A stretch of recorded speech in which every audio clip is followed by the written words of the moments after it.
southeastern Guadalupe County, west central Gonzales County, until 8:45 p.m. Central Daylight Time.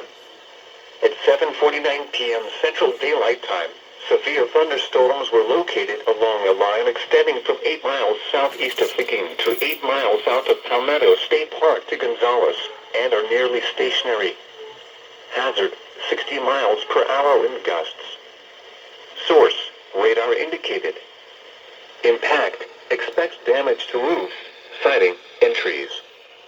Locations impacted include Gonzales, Leesville, Oak Forest, Belmont, Beebe, Wrightsboro, Cost, and Monfalia. For your protection, move to an interior room on the lowest floor of a building. Torrential rainfall is occurring with these storms and may lead to flash flooding. Do not drive your vehicle through flooded roadways.